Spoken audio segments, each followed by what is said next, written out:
Hello everyone, welcome to GS Prep, your one-stop solution for GS for all the UPPSC related examinations. Mains mania के आज के lecture में हम ऐसे कैसे लिखें जिससे हम मैक्सिमम मार्क्स स्कोर कर सके उस रणनीति को जानेंगे। ठीक है, तो आइए शुरू करते हैं। सी आपको पता होगा कि यूपीपीएससी मेंस के एग्जाम में यूपीपीसीएस की मेंस के एग्जाम में एसए का मार्क्स वेटेज है 150। ठीक है, बट इसको उतना इक्विवेलेंट अटेंशन नहीं मिलता है जितना इसको मिलना चाहिए। जैसे जीएस पेपर में 200 मार्क्स का है, एस्पिरेंट्स क्या करते हैं, जीएस की तैयारी करते हैं और उन्हें ये लगता है कि उस जीएस की तैयारी में ही वो एसए जाकर के वहां पे डिलीवर कर देते हैं। ठीक है, ये फ्रेशर्स हों या हमारे वेटरन्स हों, ये दोनों की यही कंडीशन। बट यहीं पे उनसे यही सबसे बड़ी भूल हो जाती है कि हमारा नॉलेज जो जीएस पेपर का है इट इज नेसेसरी, ठीक है, but it is not sufficient.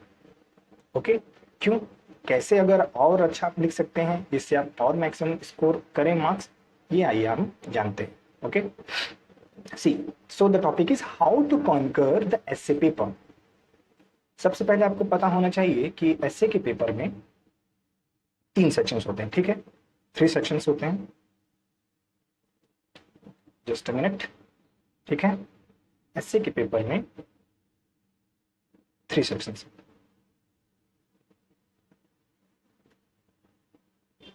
3 sections हैं और हर सेक्शन का 3 सब टॉपिक है।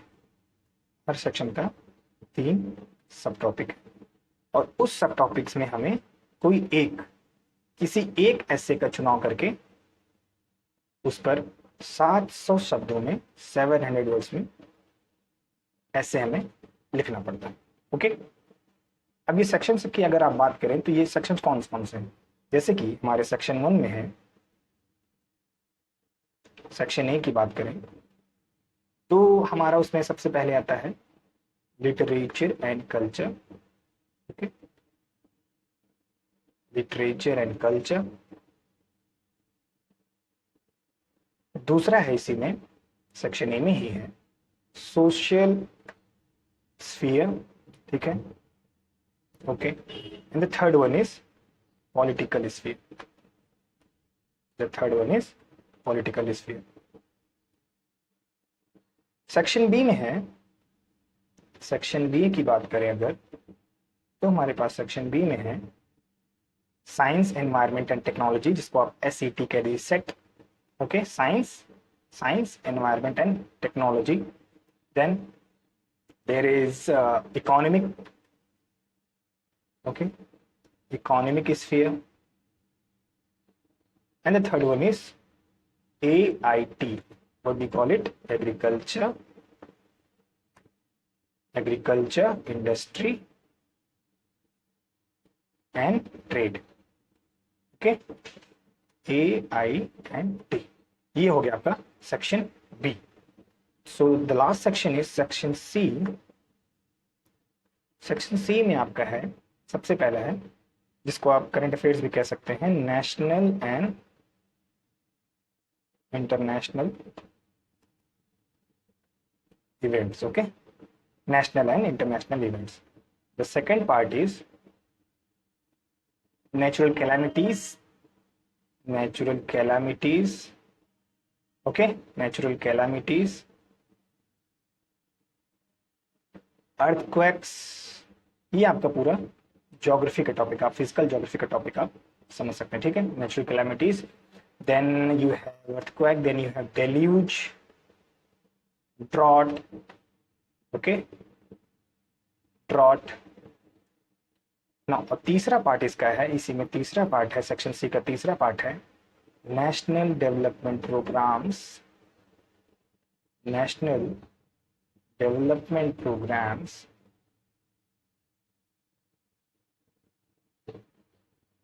And projects. ठीक है, जिसको आप स्कीम्स भी कह सकते हैं। तो आप यहाँ पे देख रहे हैं कि आपका एकदम जो एसए का सिलेबस है वो एकदम डिफाइंड है। ठीक, तो सबसे पहले how to conquer the S A paper में हम ये देखेंगे कि हमें पहले जीएस टॉपिक्स की जानकारी होनी चाहिए, जीएस टॉपिक्स की हमारी जानकारी होनी चाहिए। Okay, and the second one is second, develop, ये हमारी रणनीति कब की है, जब ऐसे लिखने से पहले। इसीलिए ऐसे वहां पे मैं आपको क्या कह रहा हूँ, लोग सोचते हैं कि एक्सटेम्पोर जा करके जो हमारी जीएस की नॉलेज है वहां पे हम उड़ेल देंगे और बढ़िया से ऐसे लिख लेंगे, ठीक है, बट गलती हमसे वही हो जाती है। जीएस के टॉपिक मास्टर करना तो जरूरी बिल्कुल है, बट उसी से उससे आपको मार्क्स नहीं मिलेंगे। मार्क्स नहीं मिलने का मेरा ये मतलब है, मार्क्स आपको एवरेज मिलेंगे। अगर आपको एज लेना है तो आप पहले ही पेपर से क्यों ना एज लें। क्यों आप ये सोचते हैं कि हम जीएस के पेपर में एज किसी से ले लेंगे, एसए और हिंदी चलो ठीक है, नॉर्मल मार्क्स भी आ गया तो फिर, बट हमें किसी भी मेंस के पेपर को लाइटली नहीं लेना है, because they carry equal weightage of marks. That is what I am trying to say. ठीक है, आपका जीएस का टॉपिक आपने मास्टर कर लिया, देन ये आपकी एक हॉबी डेवलप होनी ही चाहिए। मतलब ठीक है, एकेडमिक आप सिलेबस पढ़ें, उसकी बुक्स पढ़ें, बट एक होता है ना क्रिएटिविटी अगर आपके अंदर है, कुछ कभी कभी हमें मोनोलॉग लगने लगता है कि वही चीज़ें बार बार मैं पढ़ रहा हूँ, वही किताब बार बार पढ़ रहा हूँ, तो एक हमारी ये ह्यूमन साइकोलॉजी भी है।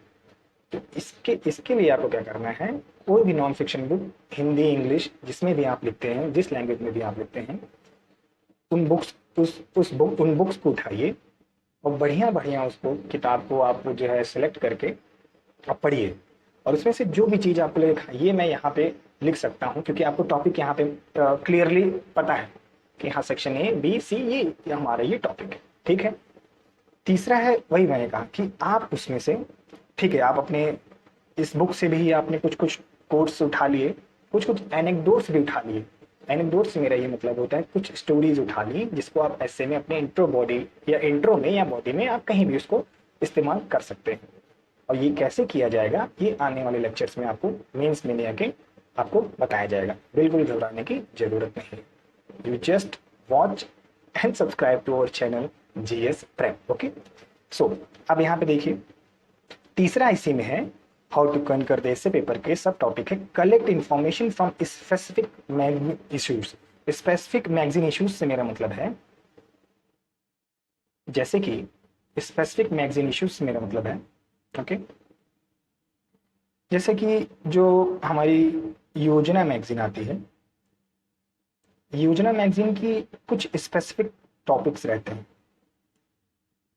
ठीक है। किसी मंथ में, किसी महीने में उसका अगर कोई टॉपिक है एग्रीकल्चर का किसी महीने में, ठीक है, ये मंथली वाइज आता है, और किसी महीने में मान लेते हैं साइंस एंड टेक है, फिर किसी महीने में कोई ट्रेंडिंग टॉपिक है करंट अफेयर्स का, ठीक है।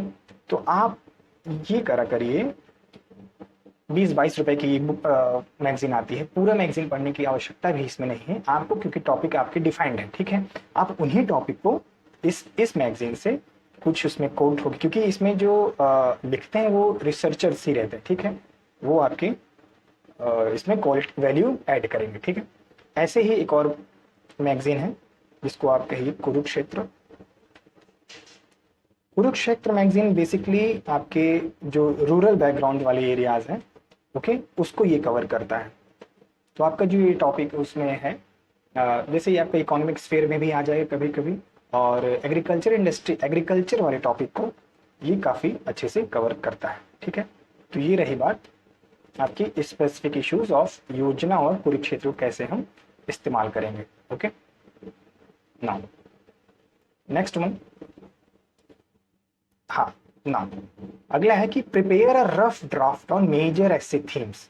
जैसे वही मैंने आपको बताया कि जो आपके सेक्शन ए बी और सी दिए हुए हैं, ठीक है, सेक्शन ए बी और सी दिए हुए हैं, उसके जो थीम्स हैं, जैसे आपने देखा सेक्शन ए में हमारा अगर आपको लिखना है लिटरेचर पर, ठीक है, कल्चर पर, और ठीक है पॉलिटिकल और सोशल स्फीयर, उसमें दोनों दिया हुआ है, उसमें पॉलिटिकल और सोशल स्फीयर दोनों दिया हुआ है। फिर सेक्शन बी में आपने देखा कि इसमें, ये सेक्शन ए की बात हो गई, सेक्शन बी में आपने देखा कि उसमें साइंस है, एनवायरनमेंट है, ठीक है, ओके, और इकोनॉमिक स्फीयर है। आप चाहिए तो इस पे पहले से ही हमारा रफ ड्राफ्ट अगर पहले से ही रहेगा, जिसको बोलते हैं रेडी मटेरियल रहेगा, तो हमें बहुत ही आसानी रहेगी। इसमें आपको देखा सी ए टाइप, सी एस पोर्शन है, ठीक है, फिर इसमें ज्योग्राफी का पोर्शन है, नेचुरल कैलामिटीज हो गए, अर्थक्वेक्स हो गया, ड्रॉट हो गया, डेल्यूज हो गया, ठीक है। इस तरीके के जब आप पहले से ही रफ ड्राफ्ट बना के रखेंगे इन टॉपिक्स पर, तो आपको ज़्यादा दिक्कत नहीं होगी और आसानी से आपको लगेगा कि हाँ ये ऐसे हमारा बढ़िया लिख गए हैं। नेक्स्ट, लास्ट में वही आता है भाई, अगर आप प्रैक्टिस नहीं करेंगे, अगर आप प्रैक्टिस नहीं करेंगे सो आपने कितना ही रफ ड्राफ्ट तैयार कर लिया है उसका कोई मतलब नहीं रहता। तो प्रैक्टिस, प्रैक्टिस एंड प्रैक्टिस, ये बहुत ही जरूरी है। अगर आपने ये सारा काम कर लिया है, आपने जीएस के टॉपिक्स अपने मास्टर कर लिए हैं, आपको नो हाउ नॉलेज का पता चल गया है इसमें, ठीक है, फिर ये किताब आप पढ़ते रहेंगे तो बहुत पहले से ही है। हाँ, आपने मैगजीन से इश्यूज भी करेक्ट कर लिए हैं और आपने रफ ड्राफ्ट भी कर लिया है। देन अब अगली बारी सिर्फ आपको धरातल पर उतारने की, बस सर ये कर लीजिए, बस धरातल पर उतार दीजिए, सारा काम समाप्त, ठीक है। So practice is a very important, ठीक है। Now next, now let's move to next slide. यही मैं कह रहा था, execution, execution is very important sir. अगर आप कितनी ही तैयारी कर लें, हर चीज आपने कर लिया, बट सर एग्जीक्यूशन, आप खुद देखिए कि कोई भी स्पोर्ट पर्सन है, तैयारी उसकी सालों पहले की रहती है। नीरज चोपड़ा की तैयारी हमारी जो है बहुत पहले से ही रहती है, कहाँ नहीं जाते हैं वो, ऑस्ट्रिया जा रहे हैं, कहाँ जा रहे हैं, और उसको अगर वो गोल्ड मेडल ओलंपिक्स में उस पर्टिकुलर कुछ समय ही उनको मिलता है, कुछ चांसेस ही मिलते हैं, अगर वो एग्जीक्यूट ना करें तो वो सारी तैयारी व्यर्थ मानी जाती है। दैट इज वाई वो हमारा execution is very very important. कोई भी देखें, आपने देखा ना कि कोई भी रेस है वो फ्यू सेकंड्स में खत्म हो जाती है, उसकी प्रिपरेशन एथलीट्स भले ही कितने सालों से करें। फॉर एग्जाम्पल, अगर उजैन बोल्ट 100 मीटर की रेस 9 सेकंड्स में वो कंप्लीट करते हैं, उसके पीछे की तैयारी कितने वर्षों की रहती है। सो वो एग्जीक्यूट कर पाते हैं, ठीक है। अगर वो एग्जीक्यूट ना करें तो उनकी तैयारी कोई नहीं ध्यान देगा, हाँ इतने साल से ये मेहनत कर रहे थे। That is why execution is very very important, और हमें भी इन्हीं से प्रेरणा लेकर के अपने आगे काम बढ़ाना है और एग्जीक्यूट करना है अपनी जो तैयारी हमने अभी तक मास्टर की। और एग्जीक्यूट कैसे करेंगे, देखिए सबसे पहले एग्जाम हॉल में आपको पता है कि आपके सामने टॉपिक्स आ गए, ठीक है। टॉपिक आगे सबसे पहले आपको पता होना चाहिए, जो तीनों टॉपिक्स में आपको है कि एक एक टॉपिक हमें सेलेक्ट करना है, ठीक है। 3 टॉपिक्स हमें सेलेक्ट करने हैं आउट ऑफ 9 एसेज। जो 9 एसेज दिए गए हैं, 9 एसे दिए गए, उसमें से हमें 3 टॉपिक सिलेक्ट करना है, हर सेशन से एक एक। सबसे पहले हम उन्हीं एसेज को सिलेक्ट करें लिखने के लिए जिसका हमें प्रॉपर अंडरस्टैंडिंग हो, जिसकी हमें जानकारी प्रॉपर, ठीक है। दूसरा, उस पर्टिकुलर टॉपिक पर हमारा नॉलेज हो। अगर एआई पे आ गया टॉपिक तो एआई अभी है नहीं कि एक्सटेम्पोर आप रैंडमली कुछ लिख देंगे। एआई क्योंकि एक टेक्निकल टॉपिक, तो अगर आप आर्टिफिशियल इंटेलिजेंस पे लिख रहे हैं तो आर्टिफिशियल इंटेलिजेंस के बारे में आपको पूरा अंडरस्टैंडिंग होना चाहिए, आपकी पूरी समझ होनी चाहिए उस टॉपिक की, और उसके बारे में नॉलेज भी होना चाहिए, तभी आप एआई के ऊपर ऐसे लिख सकते हैं, ठीक है। ये आप एक्सटेम्पोर जा करके एआई पर, आर्टिफिशियल इंटेलिजेंस पर ऐसे नहीं लिख सकते। इसीलिए कहा जाता है कि अगर आप कोई ऐसे को चुने, उस चुनने के दौरान ये आपके 3 तरीके होने चाहिए, ठीक है। पहला अंडरस्टैंडिंग होनी चाहिए, दूसरा नॉलेज होना चाहिए, और तीसरा अवेलेबिलिटी होनी चाहिए मटेरियल की। आपके अगर आपको 700 का ऐसे लिखना है, 700 शब्दों का, तो आपके पास जिसको बोलते हैं कि वो मटेरियल होना चाहिए, हम क्या लिख रहे हैं। अगर वो हमारे पास मटेरियल नहीं रहेगा तो हम वो इधर उधर की बातें वहां पे लिख करके बस बरगला करके, जिसको बोलते हैं एग्जामिनर को आ जाएंगे, और फिर वही हमें एवरेज मार्क्स भेजेंगे। सो हमें सिलेक्शन ऑफ द एसे, जो अपना एसे है उसको सिलेक्ट करने के लिए थोड़ा दिमाग लगाना पड़ेगा, थोड़ा टाइम खर्च करना पड़ेगा, ओके। और ये 3 जो बातें आपको उसमें ध्यान रखनी है। सो नेक्स्ट वन इज, अब आपने एसे सेलेक्ट कर लिया, चलिए ठीक है, आपने एसे सेलेक्ट कर लिया। एसे सेलेक्ट करने के बाद कुछ समय 5 मिनट 2 मिनट जो भी आप दीजिए, आप एक रफ ब्रेनस्टॉर्मिंग करिए। ब्रेनस्टॉर्मिंग करने का ये मतलब होता है कुछ उसमें समय खर्च करिए, ठीक है, कि क्या मैं इस पे लिख सकता हूँ। अगर एआई का टॉपिक आया है, अगर आर्टिफिशियल इंटेलिजेंस का टॉपिक है, तो मैं शुरुआत किससे करूँ, ठीक है, मैं शुरुआत किससे करूँ, इंट्रो में मैं क्या लिखूँ जिससे, क्योंकि देखिए first impression is the last impression. तो इंट्रो आपका ऐसा होना चाहिए कि एग्जामिनर सोचे हाँ अब ये मैं और पढ़ सकता हूँ, क्योंकि उसको बोर्डम तो हुई गई, इतनी कॉपी वो चेक कर रहा है। तो आपकी कॉपी जब सामने आए तो आपका इंट्रो ही इतना शानदार होना चाहिए कि उस एग्जामिनर को लगे हाँ मुझे इसका भी अंदर, और ये तो शानदार लिखा है, ठीक है। So first impression is the last impression and it is the best impression. तो हमें ये करना है, तो वही ब्रेनस्टॉर्मिंग का मतलब यही है कि वो हम कैसे क्या यहाँ पे परोस दें जो एग्जामिनर विवश हो जाए में, और मार्क्स देने के लिए और ये पढ़ करके देने के लिए। ओके, सो वही है कि what is brainstorming? It is a common method to generate new ideas and solutions. And ये देखिए बहुत ही इंपॉर्टेंट पार्ट है आपके एस्से राइटिंग का, ठीक है। ये अब ये देखिए ब्रेनस्टॉर्मिंग कैसे की जाती है, कुछ एग्जांपल्स के सहित के साथ आपको आने वाले लेक्चर्स में ये हम जीएस प्रेप के चैनल पर बताएंगे। आपको सिर्फ जीएस प्रेप के चैनल को सब्सक्राइब करना है। वीडियोस आपको पसंद आ रही होंगी, मैं यकीन मानता हूं, और आप इसको लाइक करिए वीडियोस को और शेयर करिए, ठीक है। नेक्स्ट, नाउ आपने एस्से को आपने सेलेक्ट भी कर लिया, ठीक है, आपने उसको ब्रेनस्टॉर्मिंग कर ली। अब आती है बात स्ट्रक्चर की, कि आपका एस्से का स्ट्रक्चर क्या होना चाहिए। सबसे पहले वही मैंने जो आपको बोला कि introduction of an essay is like an opening scene to a movie.